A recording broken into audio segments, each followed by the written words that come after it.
Welcome to Keith Knight Don't Tread on Anyone in the Libertarian Institute. This is a Thanksgiving message from Thomas Sowell. Thanksgiving and fairness. There was a time when Thanksgiving meant an occasion for counting our blessings, but now that we have so many blessings that previous generations could hardly have dreamed about, we take them all for granted and are much more likely to count our grievances and the ways in which others have been unfair to us. Everybody is for fairness because we all use the same word to mean very different things. Most of us think you have been treated fairly when you have been treated the same as everyone else, subjected to the same rules and judged by the same standards. But some think that you have been treated fairly only if you have had the same chances as everyone else. These are very different and completely incompatible notions. When the rules of basketball treat me the same as they treat Michael Jordan, that does not mean that we have equal chances of success. In fact, that virtually guarantees that I have no chance.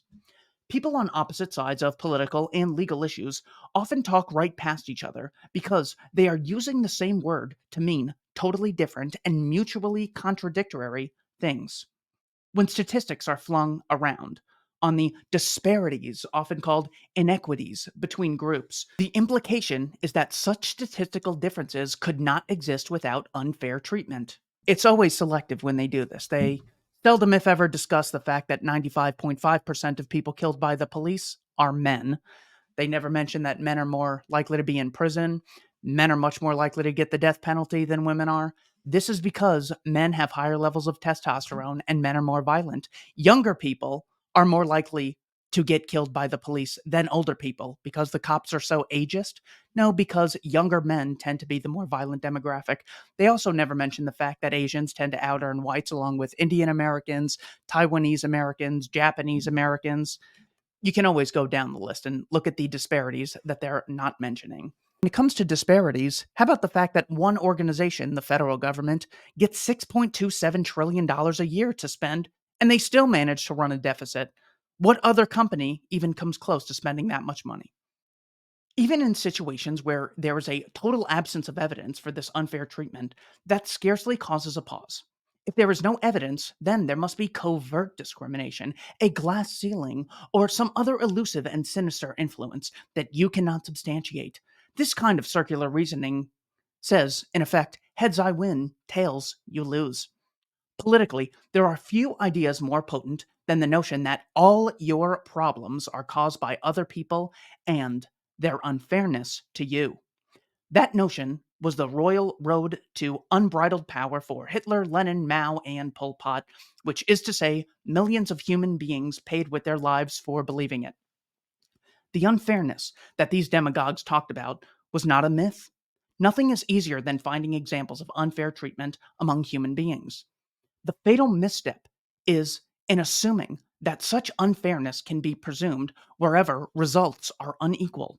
For the truly clever, unfairness is simply defined as anything producing unequal results or unequal prospects. So the fact that government politicians have an unequal amount of power with regard to the rest of the citizenry, you'd think this inequality would get a little more attention when it comes to the social justice advocates.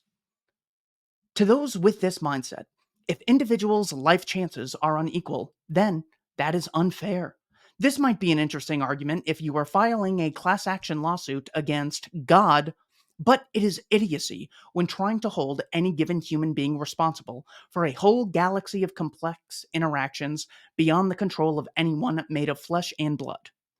When we confuse the vagaries of fate with the sins of man and look for leaders to redress this unfairness, we are setting ourselves up to become dupes of those who know how to arouse emotions and promise the impossible. The lesson is written in blood across the history of the 20th century. Any serious study of geography alone would show that utter unrealism of expecting people whose histories and cultures evolved in very different physical settings to have the same skills and experiences. How could the peoples living in the Himalayas have developed the same sea farming skills as people living in the Greek islands? How could the Eskimos have learned to grow pineapples? These are just some of the more obvious geographic sources of unequal results, and geography is just one of many influences on our ability to create wealth or do the thousands of things which influence our life chances. This is why Thomas Sowell's work is so empowering. He really takes it away. He takes you from the mindset of, well, I'm a subject of the system. There's no power that I have except maybe I can vote once every 4 years and maybe I could start a revolution and change the entire system. Sowell focuses on the individual. Look at people who show up to work on time. Are they more likely or less likely to get promoted than people who don't show up at all? Well, that's something you can actually control. When you ask for on the job training, does that increase the amount of skills? Does that increase the amount of value you're providing to your employer? Soul is so empowering with this message. Firstborn children have higher IQs than later children. Technology makes some people's jobs obsolete and opens up great opportunities for others. The unfairness of other people is just one more item on this very long list. How many are interested in the unfairness that has made us so much more fortunate than people in previous centuries? If the average American of today could be transported back over the centuries and become a nobleman in the Middle Ages, that would produce a reduced standard of living and shorter lifespan.